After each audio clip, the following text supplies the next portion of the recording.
Hello नमस्कार दोस्तों, आपका हमारे यूट्यूब चैनल संघर्षपुर में स्वागत है।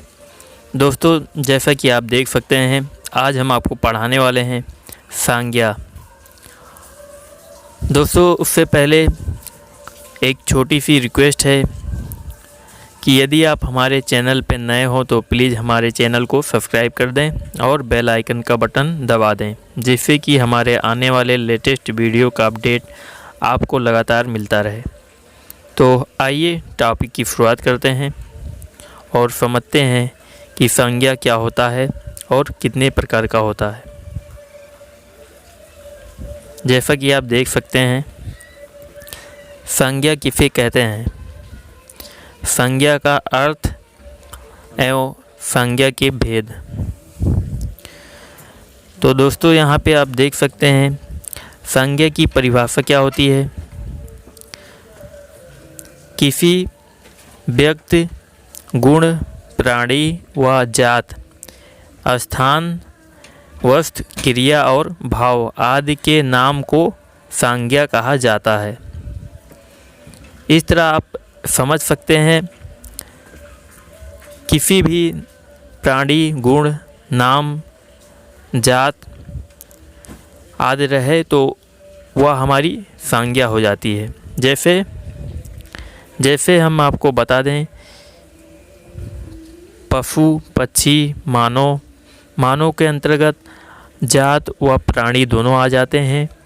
और दिल्ली, मंदिर या आपका स्थान व जगह हो जाएगा। दादा दादी, सुरेश, रमेश ये व्यक्त हो जाएंगे। पेन, किताब, साइकिल ये सारी हमारी वस्तुएं हो जाएंगी। हंसना, रोना, गाना ये हमारे भाव हो जाएंगे। सुंदर, साफ सुथरा ये हमारे गुण हो जाएंगे। और भागना, खाना, मारना, पीटना ये हमारे क्रिया हो जाएंगे। तो आइए और कुछ एग्जाम्पल देखते हैं। जैसे आप यहाँ पे देख सकते हैं, रमेश परीक्षा में प्रथम आया था, इसलिए वह दौड़ता हुआ स्कूल से घर पहुंचा। इस बात से वह बहुत खुश था। उसने यह बात अपने माता पिता को बताई। यह समाचार सुन वह इतने आनंदित हुए कि उन्होंने उसे गले लगा लिया। तो इसमें मित्रों आप देख सकते हैं, जो मैंने इसमें रेड कलर का किया है आप देख सकते हैं, और अंडरलाइन भी किया है, ये सब हमारे क्या हो जाएंगे, संज्ञा हो जाएंगे। तो आइए बढ़ते हैं और आगे। जैसा कि दोस्तों आप यहाँ पे देख सकते हैं,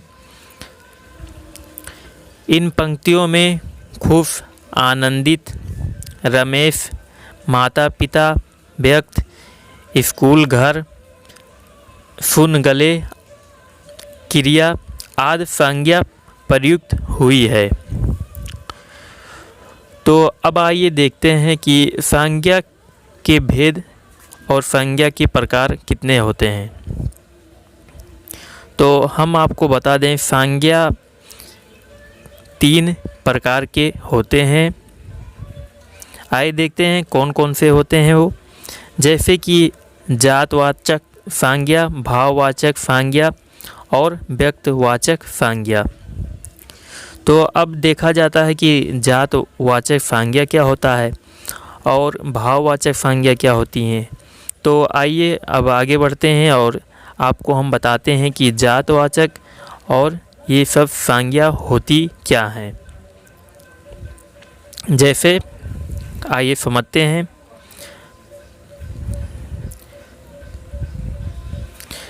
मूलतः संज्ञा के 3 भेद हैं, वो तो हमने आपको बता ही दिया। अब यहाँ पे आप देखते हैं, अंग्रेजी व्याकरण के प्रभाव के कारण कुछ विद्वान संज्ञा के 2 भेद प्रकार और मानते हैं। जैसे अंग्रेजी के माध्यम से और 2 संज्ञा जुड़ जाती हैं, वो कौन कौन सी हैं। वो हैं समुदायवाचक, समूहवाचक और द्रव्यवाचक संज्ञा। तो आइए अब देखते हैं सब मिला के संज्ञा कितने प्रकार के हो जाते हैं। अब सब मिला के हमारे संज्ञा 5 प्रकार के हो जाते हैं। आप लोग समझ लीजिएगा अच्छे से कि क्या क्या और कौन कौन से संज्ञा होते हैं। अक्सर संज्ञा से एग्ज़ाम में क्वेश्चन आपके बनते हैं और पूछा जाता है कि बताइए इसमें आपकी कौन सी संज्ञा होगी। तो आइए देखते हैं हमारा पहला है जातवाचक संज्ञा। जातवाचक संज्ञा हमारा दूसरा हो जाएगा भाववाचक संज्ञा, तीसरा हो जाएगा व्यक्तवाचक संज्ञा और चौथा हो जाएगा समुदायवाचक या समूहवाचक संज्ञा और पांचवा हमारा है द्रव्यवाचक संज्ञा। तो हम आपको बता दें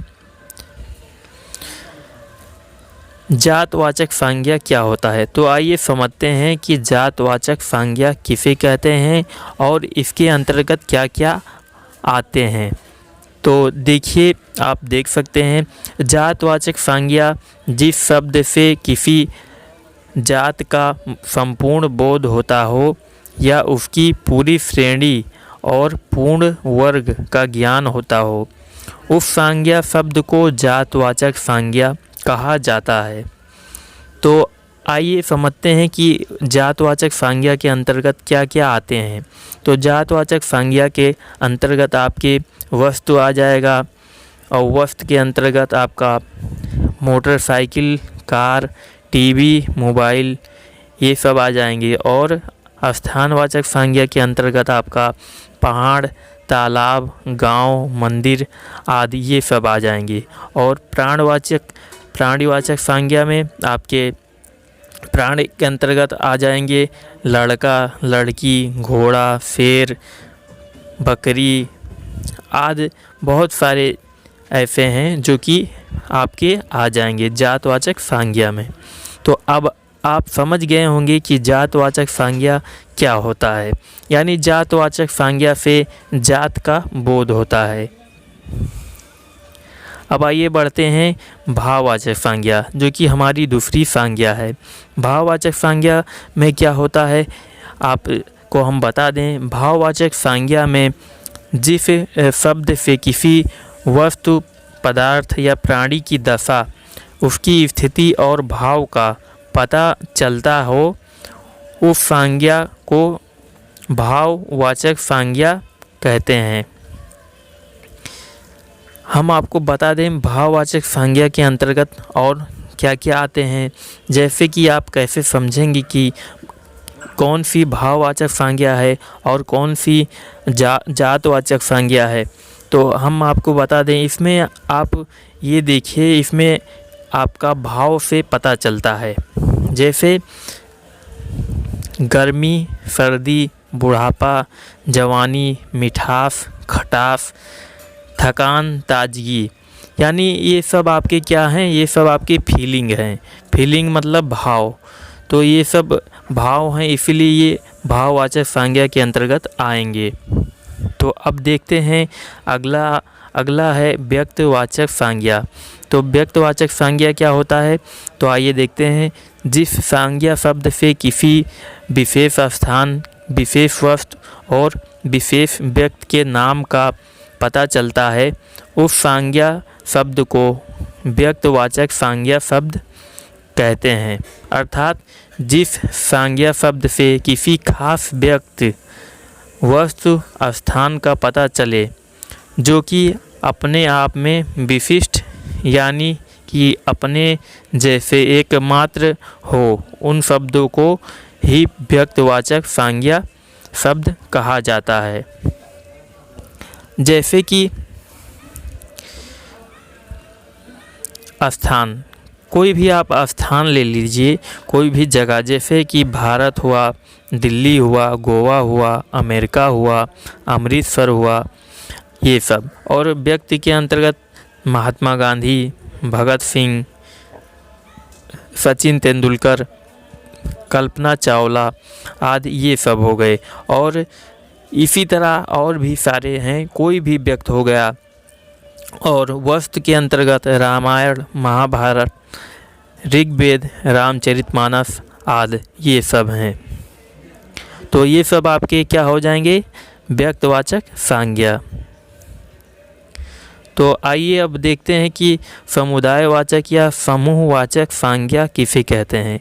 अब इससे आप इसके अर्थ अपने आप जान जाएंगे, इसके नाम से ही आप जान जाएंगे कि समूहवाचक मतलब क्या होता है। समूहवाचक मतलब हो जाएगा आपका समूह या फिर समुदाय, ग्रुप, जिसको हम जैसे इंग्लिश में ग्रुप कहते हैं उसी तरह समूह कहते हैं। तो समूह में आइए देखते हैं क्या होता है। जो शब्द किसी विशिष्ट या एक ही वस्तुओं के समूह या एक ही वर्ग व जात के समूह को दर्शाता है, वह शब्द समुदायवाचक या समूहवाचक संज्ञा शब्द कहलाता है। जैसे गेहूं का ढेर, लकड़ी का गट्ठा, विद्यार्थियों का समूह। अब आइए थोड़ा और कुछ जानते हैं इसके बारे में। जैसे यहाँ ढेर, गट्ठर और समूह शब्द किसी न किसी व्यक्ति व समूह व जात को दर्शा रहे हैं, अतः यह शब्द समुदायवाचक या समूहवाचक संज्ञा शब्द हैं। जैसे सेना, सभा, इंसान, पुस्तक, झुंड। अब देखिए इसमें पुस्तक कैसे आपका समूहवाचक में हो जाएगा। पुस्तक में कई सारे पेज होते हैं तो यह पेजों का समूह बन जाता है, इसीलिए पुस्तक भी आपका समूहवाचक संज्ञा में आ जाएगा। झुंड देखा जाए तो कई सारे लोग इकट्ठा जब हो जाते हैं तो यहाँ पे आपका झुंड बन जाता है। और इसी तरह सेना भी है, सेना में कई सारे लोग जब इकट्ठा हो जाते हैं, कई सारे कर्मचारी सैनिक, तो उसे सेना कहा जाता है।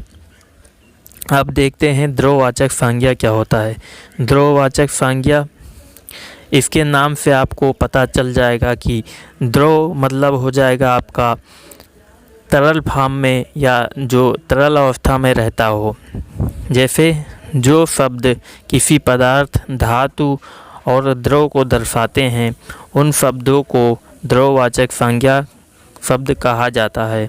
जैसे गेहूँ, तेल, पानी, दूध, दही, लोहा, तांबा, सोना, आटा, दाल आदि।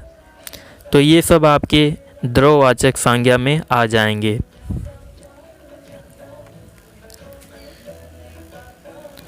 तो दोस्तों इसी के साथ में आज की हमारी क्लास हिंदी की यहीं पे समाप्त होती है। उम्मीद है आपको हमारा आज का टॉपिक समझ में आया होगा।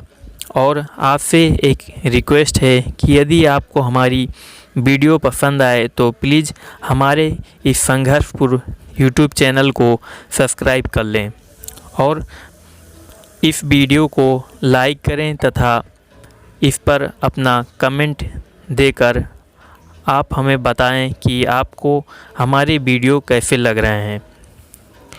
और दोस्तों हम आपको बता दें कि आप हमारे टेलीग्राम और व्हाट्सएप ग्रुप को ज्वाइन कर सकते हैं और हमारे साथ में जुड़कर अपनी पढ़ाई अच्छे से कर सकते हैं। दोस्तों उसके लिए आप लिंक जो है डिस्क्रिप्शन बॉक्स में आपको मिल जाएगा, आप वहां से जाके डायरेक्ट ग्रुप को ज्वाइन कर सकते हैं, चाहे आप व्हाट्सएप चलाते हो या टेलीग्राम।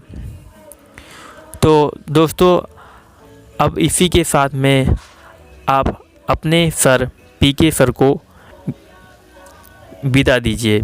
दोस्तों मिलते हैं अगले वीडियो में और नए टॉपिक के साथ में। तब तक दोस्तों आप लोग अच्छे से तैयारी कीजिए क्योंकि लेखपाल की वैकेंसी आने वाली है और साथ में यूपीपी और यूपीएसआई की भी वैकेंसी आने वाली है। अब लॉकडाउन जैसे ही ख़त्म होगा दोस्तों वैकेंसी बहुत जल्द आ जाएगी, तो आप लोग अच्छे से तैयारी कीजिए और संघर्ष कीजिए। ओके, मिलते हैं अगले वीडियो में। तब तक के लिए थैंक यू सो मच।